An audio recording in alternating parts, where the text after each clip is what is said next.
Hi, I'm the Wild Witch, and I'm visually impaired, but magic has no limitations. Welcome to my channel, Wild Ones. Do you like connecting to the raw energy of nature, working with wild animal spirits, animism, or shape-shifting? Or are you interested in these topics? If so, then Feral Magick is for you, and we're gonna have a little witchy book chat all about it.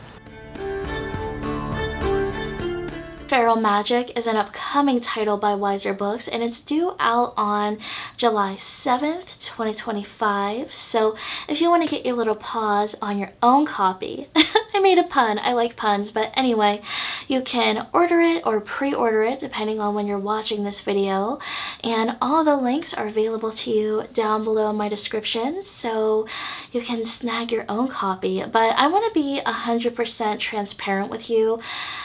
Weiser Books did kindly reach out to me, and they generously sent me this book for free for review and to share my thoughts on it with you. So I wanted to be honest with you because that's important to me. So thank you so much, Weiser Books, for wanting to collaborate with me and for this amazing opportunity. I am super grateful.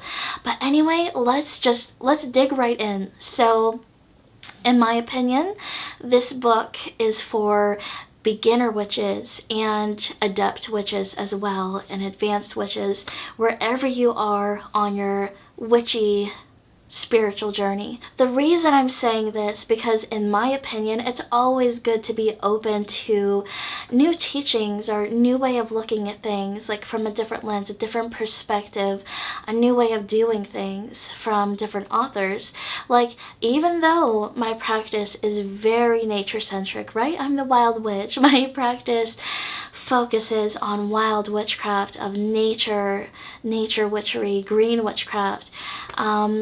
This perspective from this author has been really insightful because working with animal spirits specifically is new-ish to me. So it's good to get another perspective on this topic. I want it to be just a simple witchy book overview. I don't want to elaborate in a lot of detail, so we're just going to glance over some of the chapters and some of the key themes of this book, because if you want to pick it up, I want you to be able to explore it for yourself and have your own conclusion. So I'm going to try to be as unbiased as possible while also sharing my honest opinion.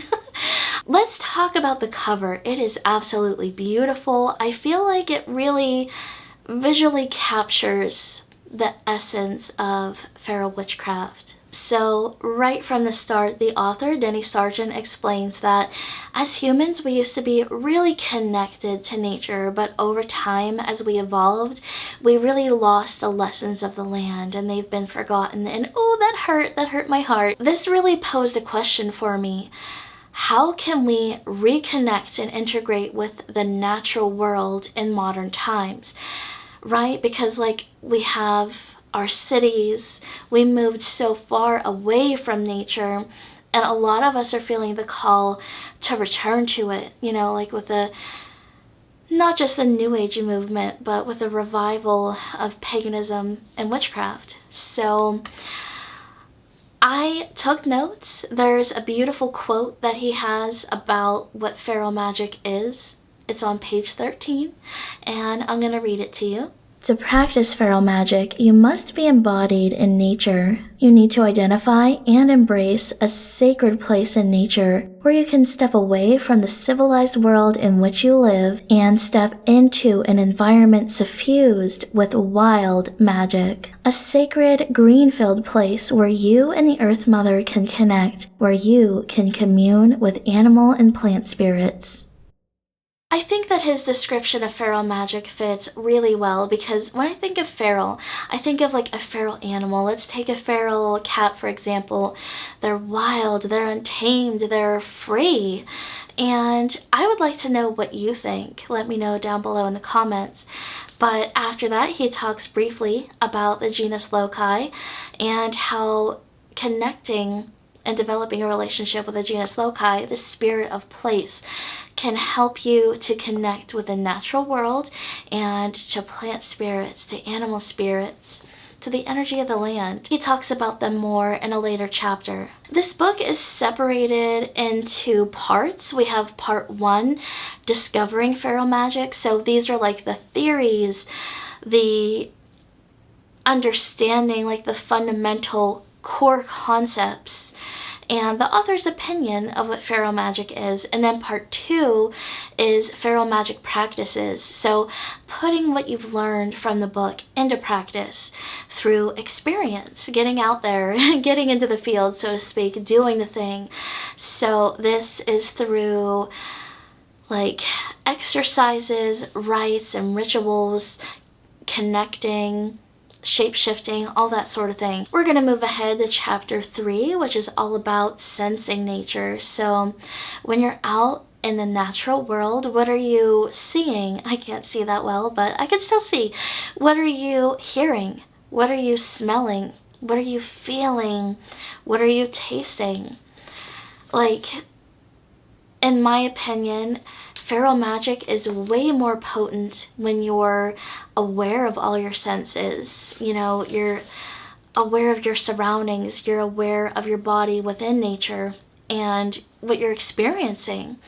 And when you're having these sensory experiences, it can really help to be immersive, and that's what makes your feral magic powerful. In chapter 4, we explore instinct, intuition, and insight, and he describes instinct as reacting without thinking, and you know, that's kind of like impulses. And then intuition is immediate knowing, and he describes insight as a deep knowing. So it's really interesting to know where he's coming from there. In chapter 5, he talks about your primal spirit, and I really like that he touches on problematic nature spirits.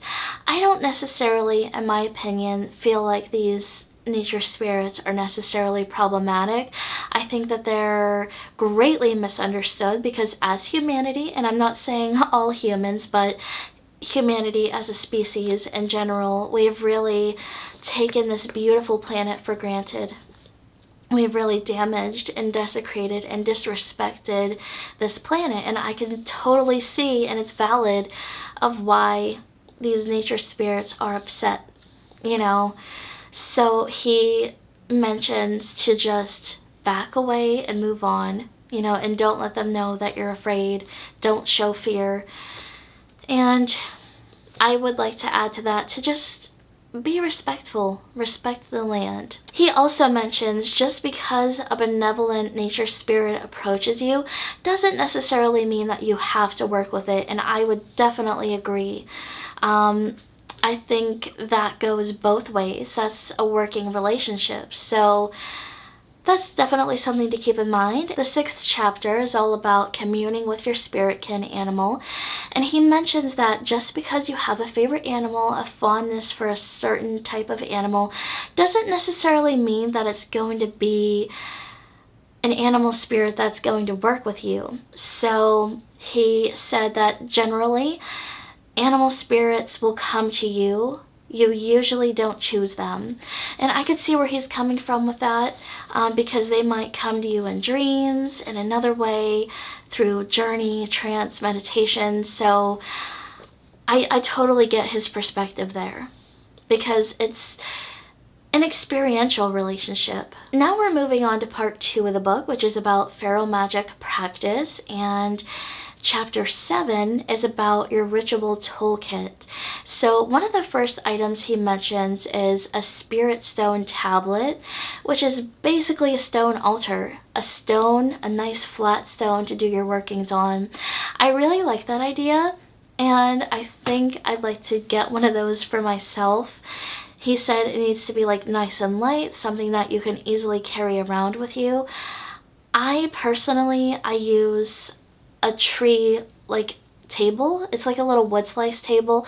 It's nice and light, so if you don't like the idea of working with stone, I think that a little cute wood slice table would work just as well. It depends on the vibe you're going for, really, right? I would think, in my opinion, that, you know, the little tree trunk slice would be longevity, and the stone would be more stability, but that's where I go intuitively with that. Let me know what you think. If you're squeamish, there's timestamps below in the description, so feel free to skip. A little trigger warning, but he also mentions working with animal parts, things like shed antler, shed snakeskin, shed fur, bones, things like that, to help you to deeply connect to that animal spirit. One thing he didn't mention, I'm assuming was a given, or maybe I missed it somewhere, but at least in my own personal practice, I like to seek out ethically sourced animal parts. Chapter 9 is all about discovering the genus loci, and this is my favorite chapter by far because I do work with them when I'm out in nature. So, you know, they're the spirits of nature. They're in those natural spaces like forests, the woods, swamps, and lakes. Chapter 11 is all about categorizing sacred animals, and he explains that in order to understand the spirit of an animal, it's best to understand their physical traits, and he provides an extensive list of something you might want to consider and look into. So what animal is it? What family is it? Species, genus, what's the description of the animal? So much more. And then he goes on to provide examples, some of which include the wolf, the crow, and the snake. Chapter 15 is all about shape-shifting. I really like that he talked about the shamanic method of shape-shifting, which is becoming that animal within journey, trance, and vision. So I don't have any personal experience with shape-shifting. It's not something that I really do, so I found that to be really insightful. He does say that shape-shifting can happen very rarely in the physical form. In my opinion, sorry if this is a little controversial, but biologically we have a human body, and that's just how it is for me. But then again, I don't shapeshift. It's not something that I incorporate into my practice. It is something I'm curious about shamanically. But yeah, chapter 16 is intuitive feral spellcraft. He has a section about preparing for spells and then another section about performing spells. He also shares with us a rite of entering the world of spirits through dreams. And he also talks about group feral magic, you know, feral magic in a group setting with other individuals. So that's my little take, a short and sweet overview of Feral Magick by Denny Sargent, published by Weiser Books. And I would love to know, are you planning on getting this? Do you have it on pre-order, or do you already have it? Share it down below in the comments. I'm really curious and I'm excited to connect with you there. And if you made it this far, please leave me a little owl emoji down below in the comments. That way I know who made it towards the end. And if you like what I do here, please let me know and check out my other content, and I invite you to subscribe for more wild witchcraft and magical living from the perspective of a sight-impaired witch. And thank you again to Weiser Books. It's been an honor to collaborate, and I really enjoyed this. Thank you again for my free advanced copy. And until next time, wild ones, stay wild and whimsical. Bye!